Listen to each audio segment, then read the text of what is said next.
it is my pleasure to get to introduce Brandon Smith. Brandon is the Director of Math Innovation at Mind Education. And this is where he creates experiential learning programs for people of all ages, both in and out of the classroom, including two that are actually patent pending. And over the past several years, he has focused on developing innovative projects to close what he calls the math experience gap. And that's where children have insufficient exposure to math in their daily lives. And these projects that he has worked on include interactive exhibits and games for math fairs, math camps, and math family nights. Early in his career at Mind, he designed mathematical requirements for the game-based STMath software.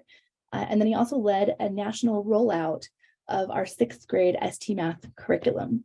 So Brandon, I think I speak for all of us when I say how excited we are to learn from you today. Take it away. Well, thank you everybody for hopping on.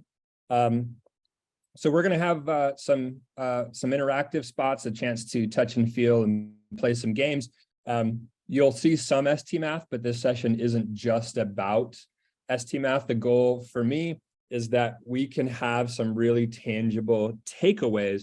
We can take them into the classroom and we can make the learning experience for our students more powerful. And you will see that those same features are played out in STMath. So the goal here is that it's kind of that nice conversational feel. Please type anything into the chat.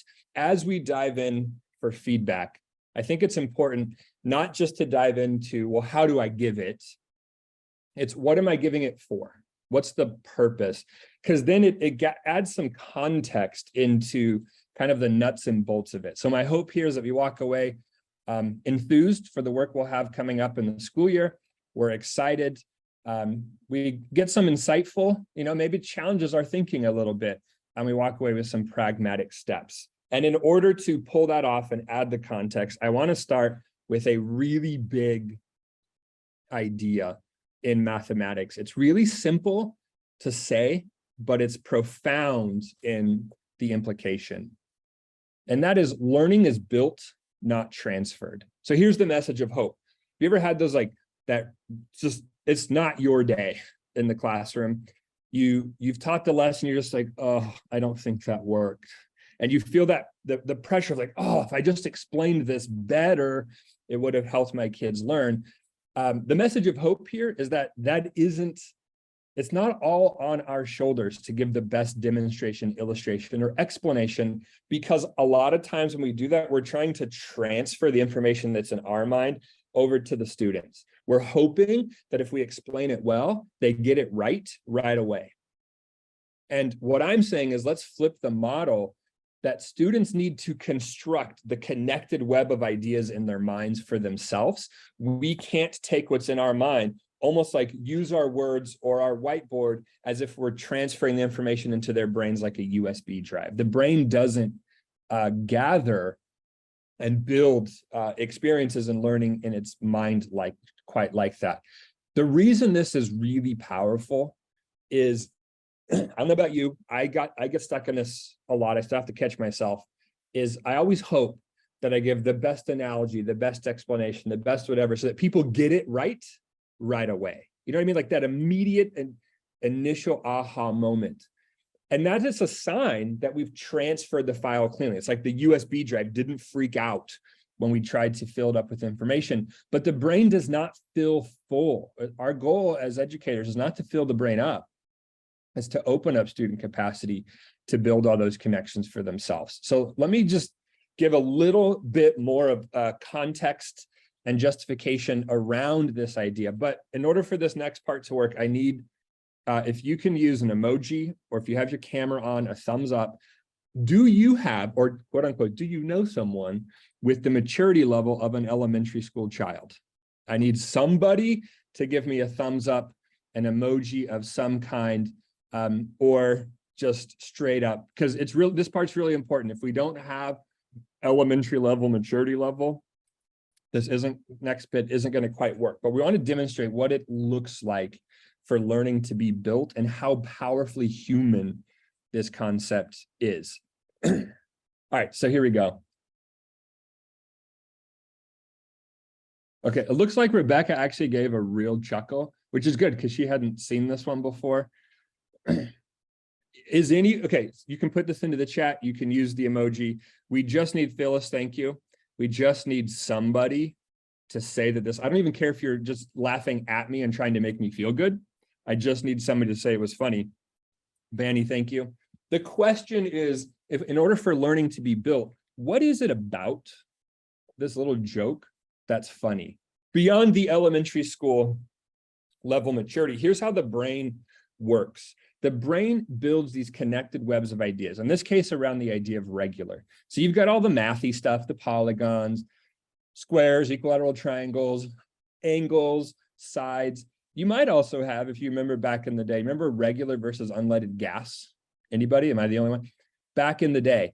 And so we have this connected web of ideas around the concept of regular. On one hand, in the joke, we activated the part of that around shapes. And on the other side, we're activating your schema with fiber. But if you notice, there's no lines between these two right now. And what that means is that in our brains, they're not really connected concepts. Jokes rely on this single idea quite heavily. They take two things that would otherwise be completely unrelated, and they set your brain up to build a connection between those, and you enjoyed it. USB drives, for example, don't have humor. They just fill up information. The reason we have humor is because our brain is wanting to connect different ideas. Humor has the ability to unlock that in a really playful way. So much so that if I had explained this joke, we're like, look, the reason you didn't laugh is because you didn't really get it. Okay, so here's why it's hilarious. And I go and overdo the explanation. The joke also loses all of its meaning. It's not funny if I'm explaining it. Just in the same way, it's not learning if I'm explaining it or transferring it. Jokes highlight for us that the brain wants to be building these connected webs. And so if we're going to be giving feedback, it's about putting students in a position to do it. Let me go a little bit deeper on that. I don't know if you guys have seen this kind of research. This is absolutely mind-boggling. And I'm going to give it to you in the Brandonisms here. Anybody ever gone through like 17 textbook adoptions in about 3 years? Or that's what it feels like? If you've taught for 10 or more years, you've done at least 27 textbook adoptions.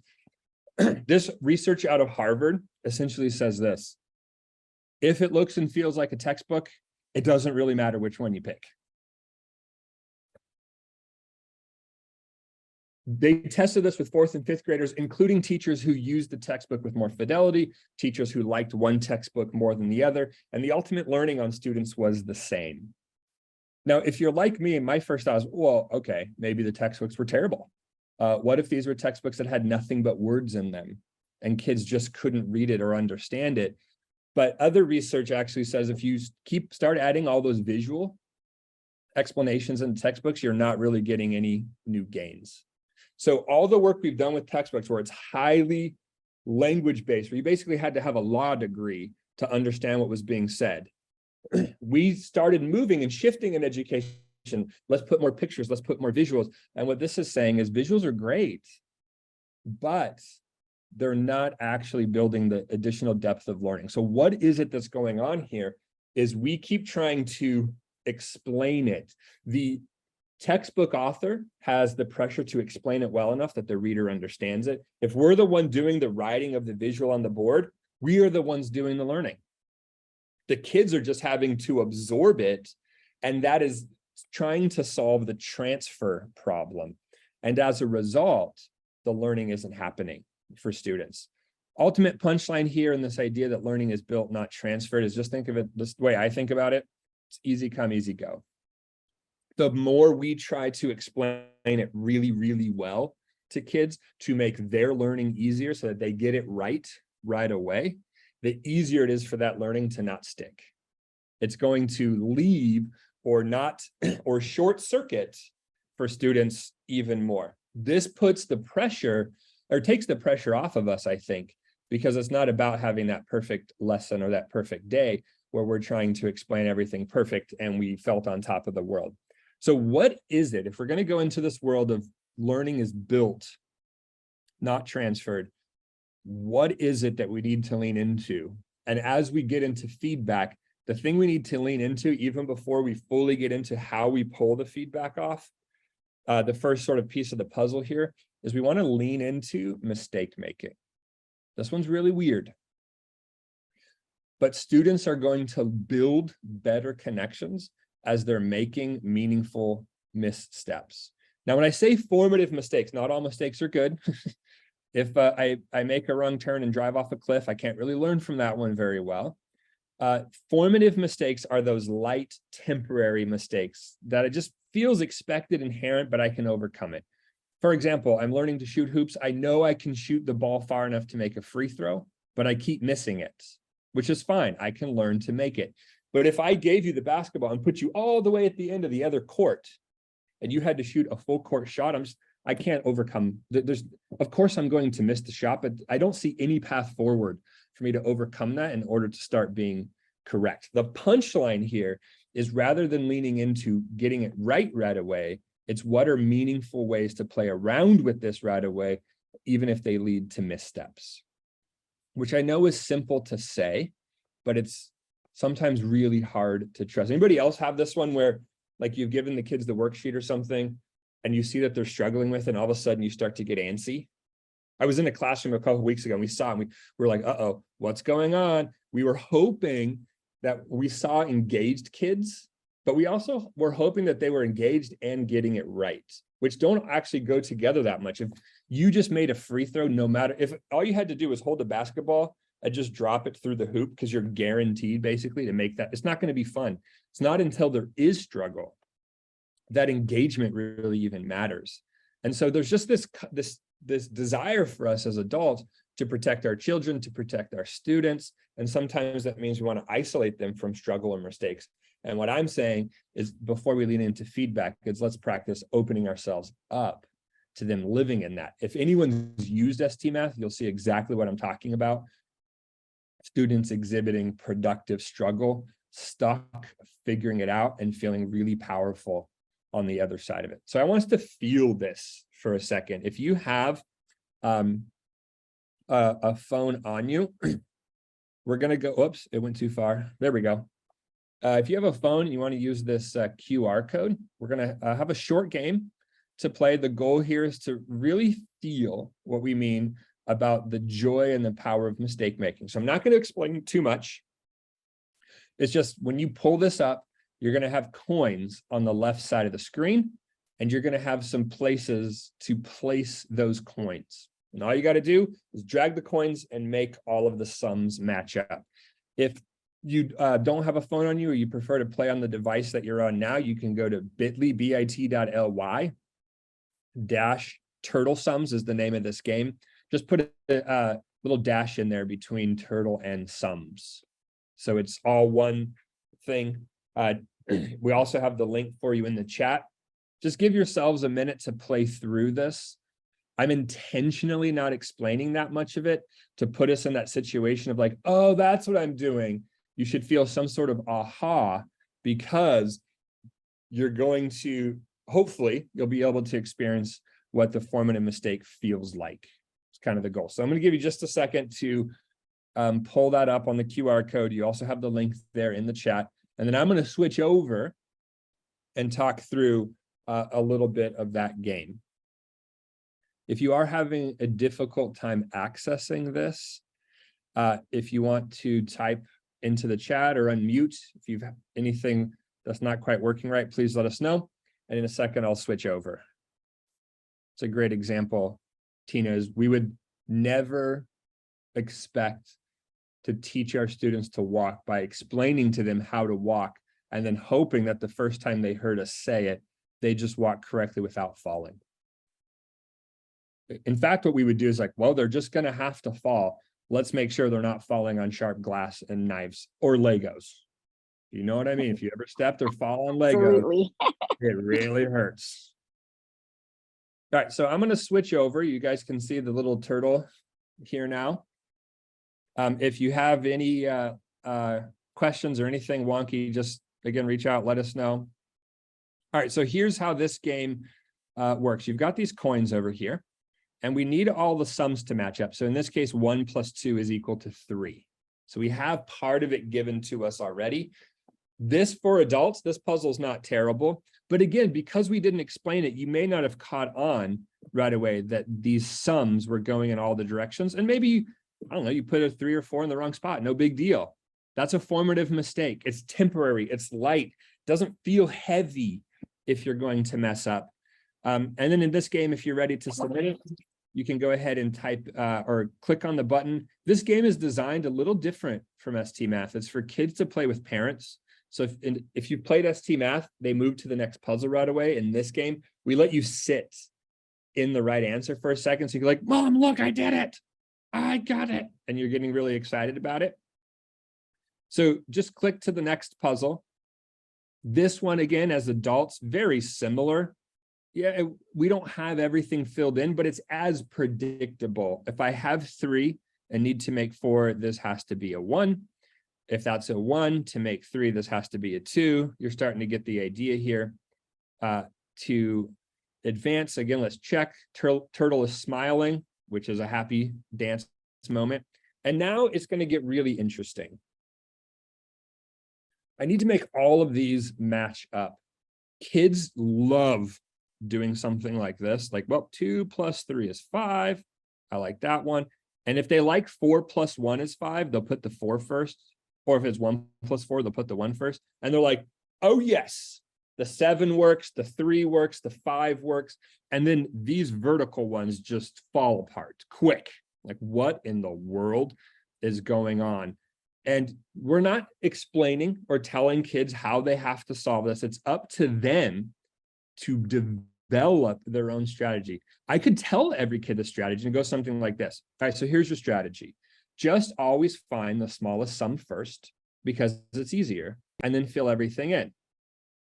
That is a lot less fun for a kid. It takes all the joy away from it if we're giving that kind of strategy away, because again, we're trying to transfer it, hoping that they get it right. But what we really want is we want to hope that they rise to the challenge rather than them overcoming it through our explanation, that they're going to do the work and feel powerful when they do. So here's an example. I like to make the smallest ones, which is 3. In this case, 4 and 3 are out. There's just no way to add to make 3 with those. The only thing I have left is 2 and 1. It could be 2 and 1 like this, or it could swap. It could be 1 and 2. I'm not really sure which of these it is yet. But I've just now made a formative mistake. It's not because I have a misconception. It's just because I don't know if 2 goes there or if 1 goes there. And so I'm trying it. If 2 goes here, I would have needed another 2 to make 4, but I don't have it. So that means that the only opportunity here is to be 1 + 2. That's the level of lightness of a mistake. Those can be really, really powerful to lean into, even as though adults, sometimes it's really scary. So the punchline here, just like this analogy that you saw in the chat of a kid learning to walk. I love that one. We would never expect to teach the kid to walk by hoping that they never fall. What we would do is just make sure that falling isn't so costly, right? Like just let the fall not hurt so bad. So the biggest thing as we're leaning into this feedback bit is whatever we can do as educators to help remove that perceived cost of trying something out. For example, we call on our students, and how easy is it to do that hub and spoke where I have a question, I pose it to the class, I'm hoping 1 kid get the right answer, and when they get the right answer, I move on. Or if I pose it to the class and we don't get the right answer, I keep poking and prodding until I get that one. That's going to make a kid feel really nervous to speak up, because now my mistake is on display in front of everybody. And then I'm not saying that we can't ever ask students questions. What I'm saying is when we pose the class, we're not always looking for the single sort of sterile correct answer. That's going to make the perceived cost of answering the question high. Here's another really powerful one, is be a role model for not knowing. You don't have to know everything. We don't need to get everything right. We don't have to know everything about mathematics in order to help our students learn and grow. In fact, it's better sometimes if we don't. And here's what I mean. Students are used to seeing adults in their lives as people that have answers. The principal has the answer, the teacher has the answer, and they see kids as the ones who don't. Because of course they don't. They're learning and building as they grow. Our students need somebody or something to mimic so that they understand how to live or to deal with not having the answer right away. Does that make sense? We want to help make sure that our students feel comfortable not having the answer. And if we never show them what that looks like, it's really hard for that culture to happen for our students. The ultimate punchline here is don't try to remove any struggle or mistakes, just protect the fall. Just let them mess up, make mistakes, but it doesn't have to be a world-ending sort of big deal. If we can lean into that, change our thinking, that it's not about being right away. It's almost like, what is a meaningful way to get it wrong so that they can for themselves learn how to get it right?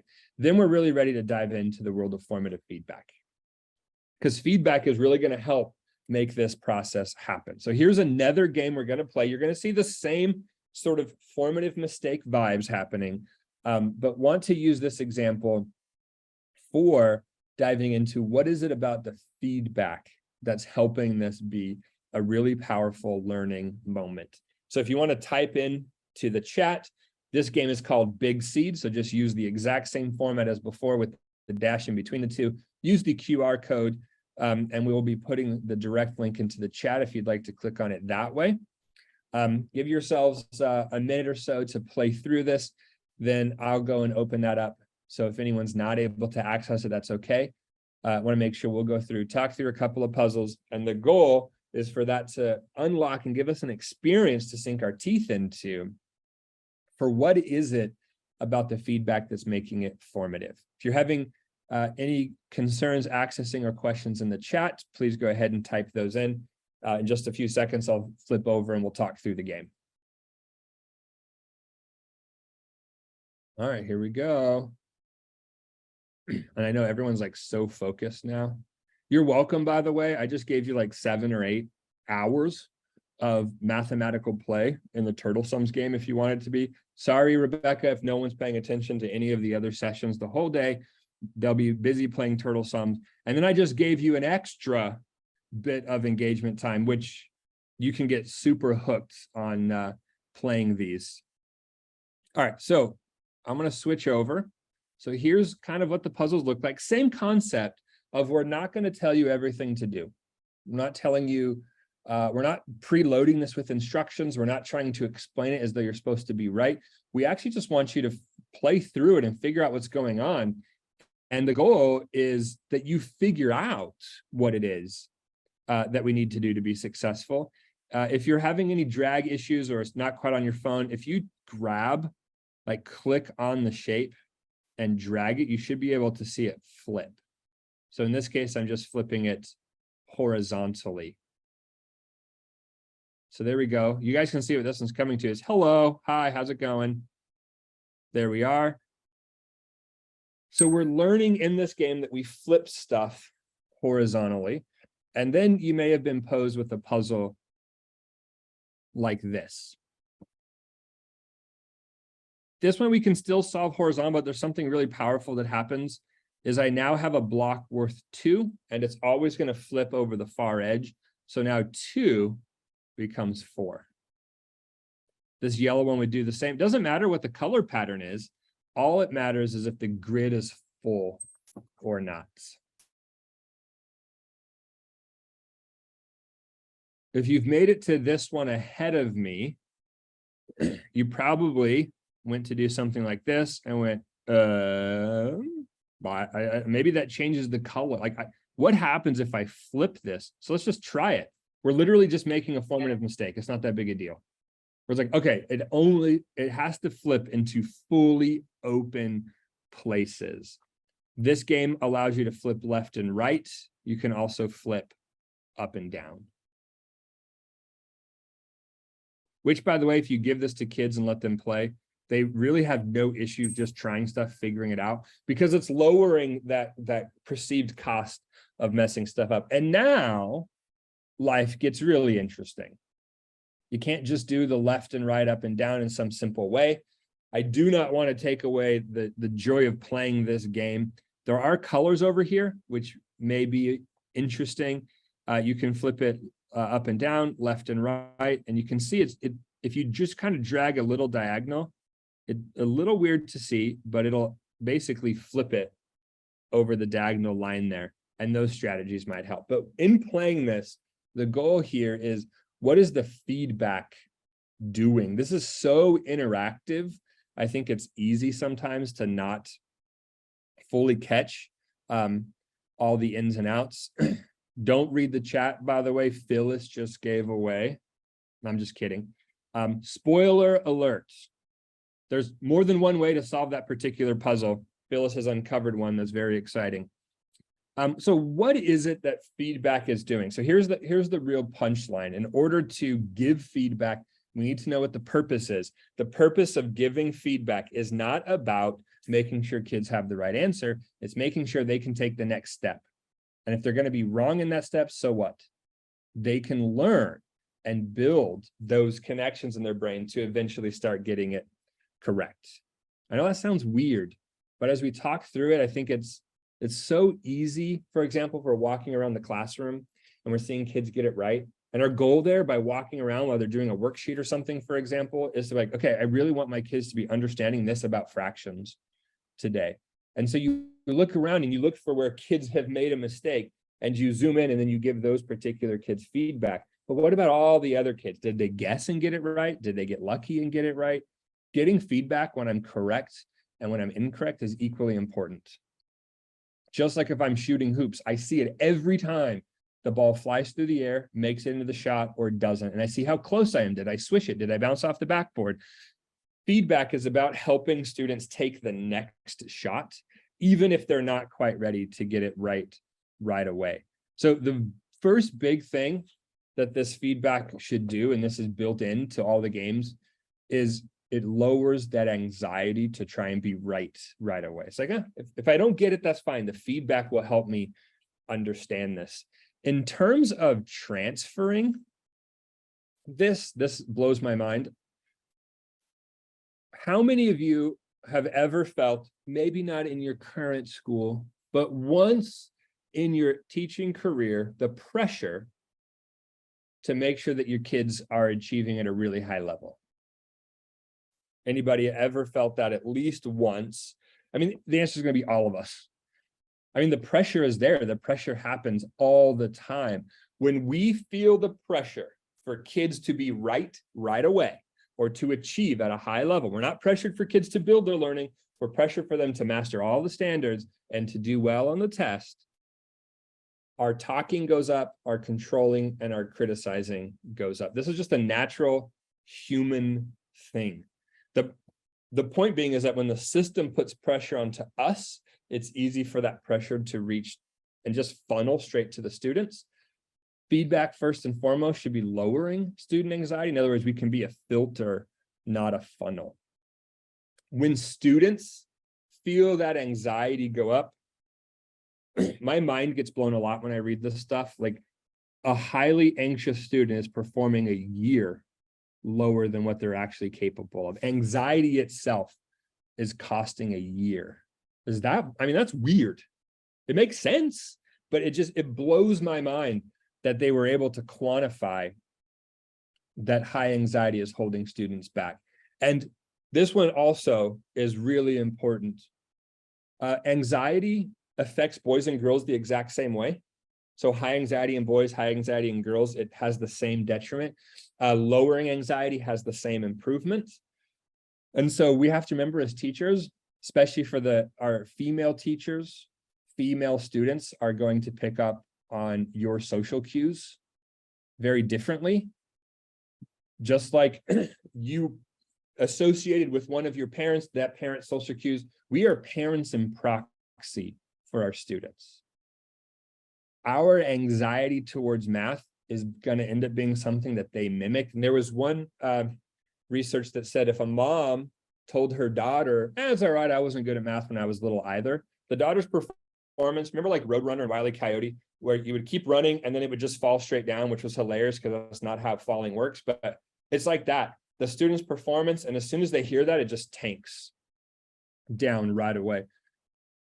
You were a mother in proxy to your female students. They are going to respond to how we interact with them. They don't need us to know everything, but they need us to mimic what it looks like to figure stuff out and to not get, too sideways about all of that. The feedback in ST Math is ever present. It happens when you're right. It happens when you're wrong.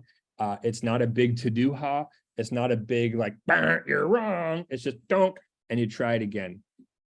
Everything about that is trying to make sure that feedback is not a punishment for being incorrect. A lot of times, if we are just trying to fix mistakes with our feedback, we only give it when a student is wrong. It ends up feeling as though it's a punishment for being incorrect. The next thing with feedback, these go hand in hand, is it's both specific and it's bite-sized. It doesn't have to be too verbose. So here's an example, good or bad. A kid gets the right answer and you're just like, man, you are smart. And you move on to the next kid. I've done this one. We've all done this, I'm sure. This is not very helpful for students. One big reason is actually raises my anxiety because you put me on a pedestal of being smart. The very next time I make a mistake, you don't say that I'm smart anymore, which means you don't like me as much as you did, or you don't think as much of me as you did. As a student, my identity is so baked into how others interact and perceive me that now I'm really scared to get it wrong. That's going to increase anxiety. The other is, what's the specificity here? From a feedback standpoint, this doesn't help our students because there's nothing in it that's specific for me to rely on. I'm not saying that praise is a bad thing. I'm saying vague praise is a bad thing. It's okay to give kids positive news, but it's better to base it in their effort and be specific. Like, I'm really impressed by how clean you're trying to make your work, because it means that you thought about it and now you're trying to explain it to somebody else. Keep that going. I'm not saying you are smart. What I'm saying is you're doing something from the world of learning that if you keep repeating it, it's going to pay dividends for you. Here's the flip side. A lot of times in ed tech, and this is like a pet peeve of us at Mind Education, a kid gets it wrong. They get it right, and it's like, dang, good job. Get it wrong. And then it's not like a hint. It's like a paragraph. It is like a textbook that you have to read the feedback when they're wrong. That would be like us as adults when we see a kid getting it wrong. We start giving them relatively verbose feedback. We're giving them too much information. Their brain's not going to be able to keep track of it, number one. And because it's not bite-sized, it's going to start to feel like a punishment. We want feedback to be specific, but also very, very bite-sized. Has anyone ever tried? I did this a couple of years ago. I was trying to learn golf because I guess I thought it would be fun. Until you try it, and then it's an exercise in absolute frustration. Anyway, I'm trying to swing. I had some friends there. They had already played. So automatically I'm like, okay, I've got to lower my own anxiety here because they're going to be way better than me. I can't let it get to me. But then once I started swinging, I'd mess up. It wasn't like, all right, let's just practice keeping your head down and looking at the ball. It was like, you got to do this. Make sure you stand this way. No. Keep your head down. No. Why are you gripping that way? Grip it this way. And it was like way too much information. That is going to stunt learning. A, it feels like a punishment. And B, it's so big, I can't digest it. I can't make heads or tails of it. The punchline when we are giving feedback with our kids is that we want to offer grace and specificity the same way, whether it's positive or negative. So when the kids are doing that worksheet in the classroom, it's not about walking around and just finding the kids that had it wrong and just interacting with them. And it's not about seeing the kids that got it right and going, oh, good job, and you move on. Is interact with that student who's getting it right You can tell them that they did a good job, but give some specificity towards what it is that they can start to replicate and that they can do again, so that they now are building these better concepts in their mind for how to engage with the learning.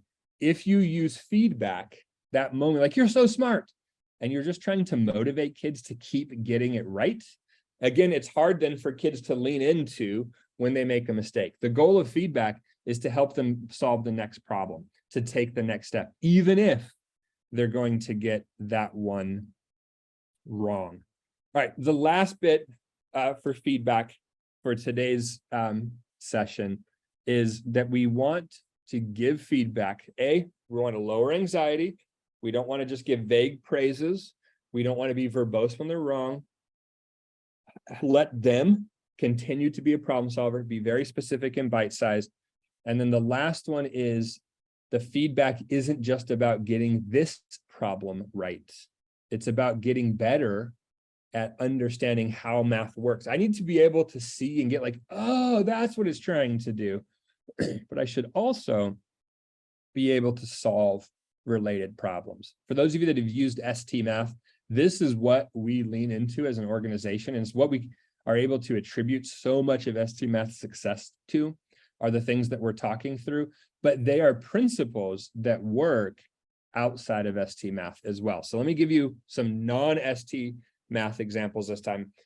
We were babysitting a friend's daughter. She was 3 years old at the time, which was great for me because I was like barely more mature than she was. So this was wonderful. I love hanging out with kids. I just sit on the ground with them and play. Anyway, so you always ask the kid, how old are you now? Kids love this one. And she goes, I'm this many. She puts her hands together just like this. And I was like, oh, you're 3, because this is how I say 3. She walks up to my hands and she pinches him and says, no, it's like this. And at first I was like, wow, the confidence on this kid, this is amazing. I mean, wow. And as I probed it a little more, if anyone's taught younger grades, they don't have that one-to-one correspondence that this is 3 fingers, that this is a sight word. This is a sign language sight word. In other words, this is how 3 is spelled. You spell 3 like this. This is a different spelling. And it was so fascinating. So I said, but I thought this was 3 too. And she goes, no, it's this. And I said, well, I didn't say, no, this is also 3. I'm not asking her to memorize yet another sight word. Here's what I'm moving towards. I want to give her a way to see how this is 3 that connects with what she knows, but extends it. I go, well, how do you know? And she goes, because it's 1, 2, 3. And I said, well, let's count these ones 2 to see. And she did 1, 2. She goes 3, but in her head's like, you know, that like really confused moment, like, you have just absolutely messed my head up. That's what happened. But we kept playing around with this. And then over time, I asked her this question: how many is this? Now, if you've ever taught little kids, this is a nightmare, because if it's spaced out, it's probably bigger. If you think about it, kids are thinking of size in terms of like literal volume or how much space you take up. This takes up more space, so it should probably be bigger. One-to-one correspondence says, I don't worry about space anymore. If you have 5 rocks on the table and you spread the 5 rocks out, kids oftentimes think that the other one is bigger, even though it's the same number of rocks. So this is mind-blowing. Had I told her, nope, this is also 3, let's try it again, I'm just giving her the right answer versus the wrong answer. I'm not giving her any way to see the problem. If she goes to this, she has no hope but to memorize this as a sight word. However, by giving it this way, she kind of gave the look, and she said it with a question like, 3? And let's count to find out. And eventually we were able to do stuff like this, you know, really weird ones to see if she could figure out. The point was, she had in the feedback, I didn't just give her yes, no, correct, incorrect. It was always, but what's a way to see this that solves related problems? That's a really, really big one. And then I told her at the end that this also meant I love you. So then, you know, that was cool because Uncle Brandon's now cool. By doing it. But the punchline here is that when we're interacting with our students, we don't want to be over the top, too verbose, keep it specific, be bite-sized, but make sure you're keeping the broader trajectory of math learning insight. Here's another non-ST math example. Let's say that our kids are solving this problem. Cool. And let's say that they're working their way up here. So we're working, kids are able to do this symbolically. Whatever algorithm or strategy they use, you see a kid fill in the work and it looks something like this. Let's just say that this is what we got. I'll tell you right now, that was genius thinking, because they're looking at the columns. Life is pretty good there. The problem was they thought we had 3 left. So I could tell a student, and let's say the goal here is that I want the student to recognize that they got the tens place was wonky. You guys probably heard a teacher do this one. It's easy for us to do it. Just keep in mind your tens place, because you can't subtract a bigger number from a smaller number. That would solve this problem, because I would catch it that I messed up in my tens place. The problem is that feedback is not very portable for me. I mean, as soon as I get to negative numbers, basically what we're then saying is, hey, your elementary school teacher through 4th and 5th grade lied to you. You can take away bigger from smaller now. Do you see how that would expire and fall apart? It's a lot easier to do it that way sometimes, but that's because our mindset is to help kids get this problem correct, and we've lost that longer trajectory. So one thing you could do, for example, is say, well, let's add to see how it feels, right? So 4 plus 2 is 6, 5 plus 3 is 8. That's weird. I'm supposed to add something to 5 to get a 2, but by putting a 3 there, I got an 8. Weird. I can still get the student to recognize that in the tens place, something went a little wonky without giving them a rule that expires. I'm keeping that longitudinal bit in mind. Another way to do it is to say, well, the problem is showing us 2 tens, but I need to get rid of 5 of them. So we don't have 3 left. We actually owe 3. So we need to figure out, we're not quite ready to write a 3 in there because it looks like we have 3, but we actually owe 3. I'm not telling the student that they have to regroup yet. They would already know that by this particular type of feedback. But hopefully it sheds an example on how one stays mathematically honest. It's still specific, it's bite-sized, it helps me see it, but I can take it with me. It's portable enough that I can take it with me on my academic career, so to speak. So those are the 2 big things for the session today, is if we can embrace and we can lean in to the power of formative mistake making, students will learn a lot more. They'll also have a lot more fun. If you ever played Mario Kart and you messed up and you got to get it to try it again, and then you overcame it and you feel powerful, the human brain wants to overcome hurdles. So let's give them those light, meaningful, overcomable moments. Trust the struggle, allow them to make a mistake. And in that, make sure you're interacting with the kids so that they're okay doing that, lower their anxiety. But just you don't want to shoot their long-term selves in the foot just to get this one problem right, is the punchline. If we can lean into that and we can buy in to the idea that learning is built, not transferred, using these, then we just want to get both of these up as high as much as we possibly can. You actually want to level for more mistake making rather than students getting it right away, which I know is really weird. But if we can get in on those, you're going to see learning grow and improve in your students. This is exactly what we do in ST Math. We lean into this very, very heavily. If you haven't played around with ST Math, I definitely recommend that you check it out, because the results are speaking for themselves across the board. When we lean into this idea and trust that students want to and are capable of building deep mathematical concepts in their brains, and we design for it, it works for students across the board. And if we can lean into those, even if we're not interacting with ST Math, we're just working with students in the classroom and whatever core curriculum we have, we will also be able to take advantage of this impact growth that we have. So thanks everybody for hopping on, hanging out with us for a bit, joining this user conference through the day. If you do have any questions, want to hang out and chat, very happy to do so. If not, thank you so much for hopping on, and have a wonderful Thursday.